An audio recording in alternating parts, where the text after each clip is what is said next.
2040 নম্বর হাদিস নাসাইর মধ্যে এসেছে, মুহাম্মদ রাসূলুল্লাহ সাল্লাল্লাহু আলাইহি ওয়াসাল্লাম বলেছেন, মান ইন্না শাইতানা মা মান ফারাকাল জামাআহ ইয়ারকুস, যে ব্যক্তি জামাত থেকে দূরে চলে যায় ওই ব্যক্তির সাথে শয়তান থাকে। ইয়ারকুজু, শয়তান ওর পিছনে লাথি মারতে থাকে। লাথি মারতে মারতে কোথায় নিয়ে যায়? কোথায়? মুসনাদে আহমদের হাদিস, মুহাম্মদ রাসূলুল্লাহ সাল্লাল্লাহু আলাইহি ওয়াসাল্লাম বলছেন, মান শাজ্জা শাজ্জা ফিন নার, যে ব্যক্তি জামাত থেকে সরে গেল ওই ব্যক্তি জাহান্নামে নিক্ষিপ্ত হবে। শয়তান তাকে লাথি মারতে মারতে কোথায় নিয়ে যায়? জাহান্নামে নিয়ে যায়। এই জন্য তো আমি দাবি করি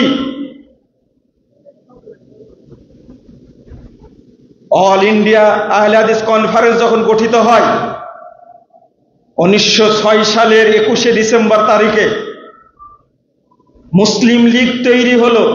যখন আপোষ করবে, কত বড় তারা ছিলেন দূরদর্শী। আল্লামা আব্দুল্লাহ গাজীপুরী, আল্লামা সানাউল্লাহ অমৃতসরী, আব্দুর রহমান মোহাম্মদ বিন আব্দুর রহমান মুবারকপুরী তুহফাজুল আহওয়াজের লেখক, সংকলক, তিরমিজির সংকলক, ভাষ্যকার শামসুল হক আজিমাবাদী, আবু দাউদের ভাষ্যকার নাউনুল মাবুদের লেখক, শেরে পাঞ্জাব ফাতেহে কাদিয়ান আল্লামা সানাউল্লাহ অমৃতসরী, তার 9 দিন আগে অল ইন্ডিয়া আহলে হাদিস কনফারেন্স গঠন করলেন পুরো আহলে হাদিসদেরকে ঐক্যবদ্ধ করার জন্য। কয়দিন আগে? তাহলে বোঝা গেল প্রচলিত রাজনৈতিক নেতাদের চেয়ে আহলে হাদিস নেতারা ছিলেন দূরদর্শী বেশি। আহলে হাদিসরা ওই জায়গায় আছে, কিন্তু মুসলিম লীগ থেকে হয়েছে আওয়ামী মুসলিম লীগ, তার থেকে হয়েছে আওয়ামী লীগ, ভেঙ্গে কি হয়ে গেছে? শেষ হয়ে গেছে। কিন্তু অল ইন্ডিয়া আহলে হাদিস কনফারেন্স এখনো আছে, আলহামদুলিল্লাহ। বুঝেননি কথা? আল্লামা আব্দুল্লাহ আল কাফি আল কুরাইশি রাহিমাহুল্লাহ আহলে হাদিসদেরকে যেভাবে তৈরি করেছিলেন, তার মধ্যে কত ইখলাস ছিল, তার মধ্যে কত কারামত আল্লাহ দিয়েছিলেন।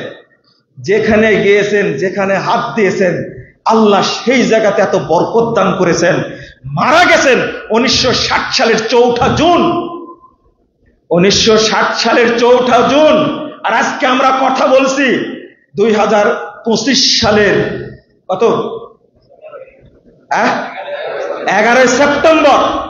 মাঝখানে দীর্ঘ 43 বছর দায়িত্ব পালন করেছেন তারই ভাতিজা doctor Allama professor M A বারী রাহিমাহুল্লাহ, তিনি দায়িত্ব পালন করে গেছেন। দুইজন বড় বড় পণ্ডিত চলে গেছেন, কিন্তু আহলে হাদিসরা ওই জায়গায় দাঁড়ায় আছে, আলহামদুলিল্লাহ। এটা বরকত। আমি মনে করি এটা আল্লাহর, তার পক্ষ থেকে, আল্লাহর পক্ষ থেকে বিশেষ তাকওয়ার গুণে আহলে হাদিসদেরকে ঐক্যবদ্ধ করতে পেরেছিলেন। তার লেখনী এক একটা বই মনে হচ্ছে গনিমত, স্বর্ণের খনি এক একটা। যারা পড়ে তারা বুঝেন।